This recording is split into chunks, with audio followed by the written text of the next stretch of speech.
Alright, welcome back to the channel. So today's topic of discussion, wanted to bring up how to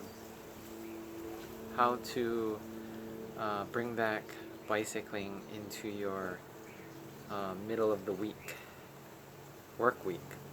So what I did is I discovered the golden hour. Um, I used to do this back when I did high intensity interval training on the regular with P90X and Insanity. It's just been a while since I did that. uh, Full-time working and having a 3-year-old at home. Sorry, and a vegan home bakery business has kept me busy. So what I have discovered is if I wake up at 5 o'clock, 5 a.m.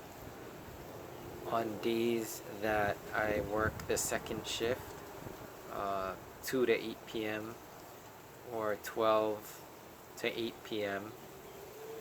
because I work the second shift when kids come off the school bus. I'm a pediatric home care nurse. Yeah, so I found if I wake up at 5 a.m. when the family's still sleeping, I have an hour and a half to an hour and 40 minutes to get some bicycling in. And so yeah, that is the time when it's high traffic, high rush hour on the streets in Eva Beach. So the next thing to do in my mind was devise a route that had the least amount of red lights or four-way intersections or stop signs. So I delved deep into the books of Strava, my personal Strava, and that would be the decaf jam streets, the coffee jam streets, which is Camo Industrial Park,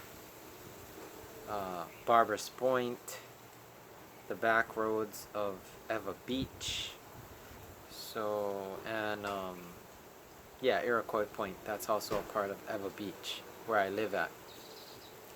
So the main things is I wanted to get away from cars and just focus on the miles. So I was able to do that by devising this route and waking up at 5 a.m. So I was able to bike 3 days in a row this week, Wednesday, Thursday, Friday, and I got in 100 miles. 2 30-mile rides in an hour and 40 minutes, and one 40-mile ride in over 2 hours. The Friday, yesterday, I was able to get in 40 miles because I couldn't sleep because I ate some bad Chinese food and my stomach was tossing and turning at 3 a.m. in the morning. So I woke up at 3 a.m., couldn't go back to sleep, was deciding if wake up at 5 anyway and go riding, so I decided to get ready to go riding at 3:30 a.m. So I was out on the bike at about 3, I think I was out on the bike at about maybe 4:15 a.m. I was actually rolling at 4:15 a.m. So I knew my front headlight would die. So I went back to my Gomatic charger. I have a video about that way back when I did the Everesting. It's a battery charger that you can attach to your bike and charge your devices. So I fixed a Garmin mount to my battery charger. Maybe I'll show you that in another video.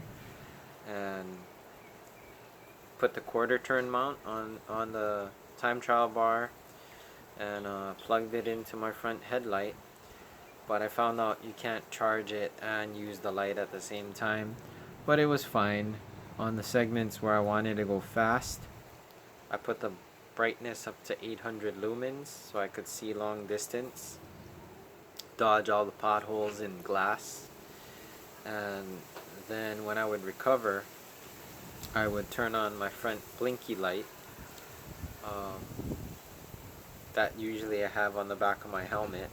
I would turn on my front blinky light from, I think it's from Blackburn, the twofer, and then I would turn off my 800 lumen and charge it for about 5 to 6 minutes, get the battery back up to speed. So that worked out great. I did that on all the segments. Battery was good, no problem. Safety was good. Front light helmet, back light helmet, bright tail light on the bike, two lights on the front of the handlebar, so definitely safety was there, so that was good. And yeah, got in 30 miles, 30 miles, and a 40 miles, so I got in my 100 miles, which my goal was 100 miles for the week. Everything after this is just going to be extra credit. So that's good. Legs are feeling good, just kept it at tempo. Took it easy. Did a couple Strava sprints here and there, one or two, short distance, just to try to get the KOM. But nothing crazy, nothing that would build up crazy lactic acid, and just basically building up base miles, base fitness, and conditioning, so that I won't be that sore for Sunday morning decaf jam. So that's good. On the third day I did feel a little powered down, but I don't really think it was the legs. I think it was the upset stomach. So yeah, that is my video on how to get in midweek cycling and still have a family life and full-time job, and still build up some fitness.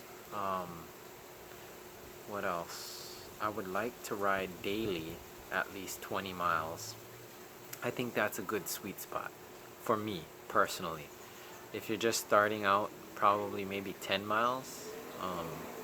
I know getting kitted up and helmeted up and all that in the morning is a huge issue. So what I do is I get my kit, I get my shoes, my helmet, and gloves, put them all in the bathroom in the morning so I can just get dressed really fast. I pump up my tires at night before I go to sleep, so the tires are right at the good, correct PSI. I'll put my pump and my spare tube with my clothes, so I know to put that in my pockets. And I take my ID card and credit card out of my wallet, put that in my cycling gear bag. And what else? By the time I get home, the family's just waking up, about 7:15, 7:30 a.m. Smooth day, have breakfast, coffee, chill day, and everything goes smoothly after that. Not like constantly thinking, can I get in a ride at lunch? Can I get in a ride just before work? Like, the ride is done, so I can just go on with the rest of my day with a big smile on my face because the miles were done. It was fun, and it sure beats being on the indoor trainer. That's the end of the video. Don't want to reach 10 minutes. That's it. How do you get in your rides weekly? Do you have a golden hour? Try it out. Let me know what you think. How many miles do you like to do per week? Do you have mileage goals per week? Or do you just take it day by day? Mine is 100 per week for mileage. If I get over, 2 thumbs up. I'm stoked. That's it.